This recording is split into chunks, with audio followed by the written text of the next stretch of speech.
И снова здравствуйте, мои уважаемые зрители. На дворе у нас 20 марта. Ну, так сегодня днем уже не стал делать общую сводку военную. Честно говоря, очень сильно устал. Решил сегодня немножко отдохнуть. Но без сводки, естественно, я вас сегодня не оставлю. Итак, что у нас произошло сегодня на протяжении этого дня? Начинаем традиционно с южного направления. Пока здесь никаких серьезных сообщений о больших каких-то там движениях влево-вправо нет. Единственное, о чем идет информация, о том, что российские войска продолжают наносить ракетные удары по пригородам Николаева. В северном пригороде Николаева, в районе Константиновки, были мощные прилеты, ракеты, в том числе, похоже, был применен также еще один кинжал, то есть что-то серьезное было поражено.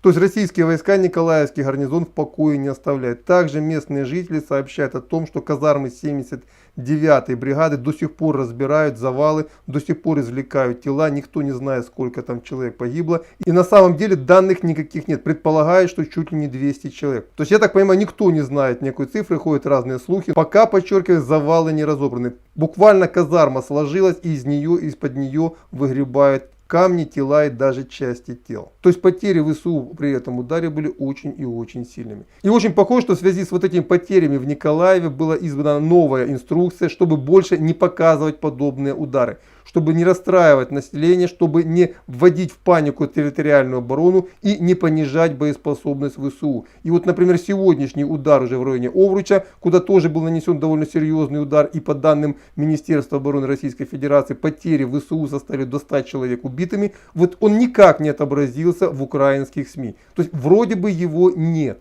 И на это тоже есть определенная причина, потому что с сегодняшнего дня остатки, вы знаете, плюрализма и демократии были вычеркнуты из Украины окончательно. То есть на сегодняшний момент запрещена не только условно, да, назовем это, хотя там давным-давно никогда не было, наверное, никакой пророссийской оппозиции, она даже запрещена так называемая патриотическая. Сегодня был издан указ о том, что все новости теперь в Украине будут однообразны и будут определяться только правительством страны. И все это было вызвано теми спорами, которые сложились между властью и так называемой патриотической оппозицией по поводу Мариуполя. Потому что так называемая патриотическая оппозиция требовала деблокировать Мариуполь, ну а власти сказали, что мы этого сделать не можем чисто физически. Ну а раз не могут сделать чисто физически, и чтобы они замолчали, они просто запретили оппозиции, имеется в виду Порошенко и его партии, просто гнуть свою линию. Между тем в Мариуполе действительно для гарнизона ситуация складывается катастрофическая. За последние дни были заметные продвижения войск Российской Федерации и народной милиции ДНР. По сути, штурмующие войска с обоих сторон вышли к заводу Азовсталь, то есть цитадели, где укрепились в первую очередь азовцы. Российские войска заметно продвинулись в первую очередь именно в западной части города. Именно здесь достигнут наибольшие успехи. Зачищены вот эти основные высотные микрорайоны. И дальше впереди у российской армии такая низкая застройка, в которой работать намного легче.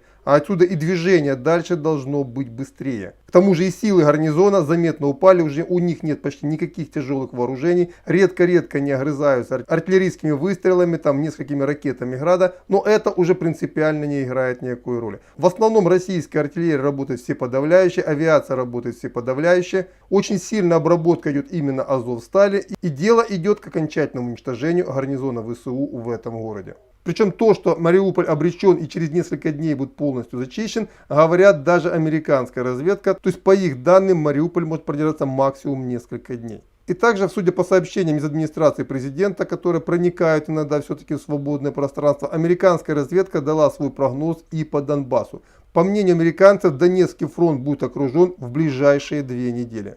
Потому что и на юге, и на севере Российская Федерация заканчивает перегруппировку довольно больших сил. В районе Изюма-Балаклея, а также в районе южнее Угледара создаются новые мощные ударные группировки, которые, подчеркиваю, по мнению американских военных, должны в ближайшие дни перейти в генеральное наступление по окружению Донецкой группировки ВСУ. Причем на Кураховском направлении сегодня российские войска продолжали оттеснять противника на реку Сухая Яла и в целом уже заканчивают выход на эти рубежи. По Угледару также есть уточнение, пока полностью Угледар не зачищен, также несколько сел внутри вот этих мест, которые я уже закрасил, под контроль России и ДНР, также там буквально несколько сел, населенных пунктов еще не зачищено, но это, как говорится, уже идет зачистка, то есть никакого там серьезного сопротивления нет.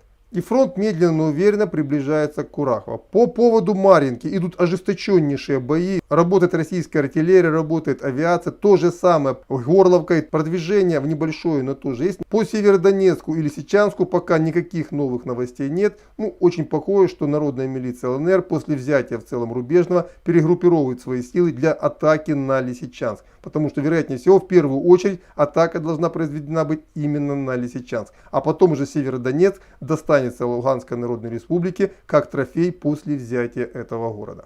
Под Изюмом пока без перемен, но, как я сказал чуть ранее, готовится очень мощная, серьезная наступательная операция российских вооруженных сил. Заканчивается их перегруппировка, и, я так понимаю, в ближайшие дни стоит ожидать довольно серьезных боев на этом направлении. Потому что официальный Киев перебросил сюда очень большие резервы, прекрасно понимая, что это последний рубеж, где еще российские войска можно задержать. Дальше они выходят, по сути, в голую степь, и задержать их там будет очень и очень трудно. Вот это то, что я могу сказать по итогу сегодняшнего дня, о тех перспективах, которые намечаются на несколько следующих дней. Продолжаю внимательно следить за ситуацией. Ну и завтра уже планирую работать в штатном режиме, немножко отдохнул, немножко выспался. В общем, до завтра, до утра. Всего доброго и до свидания.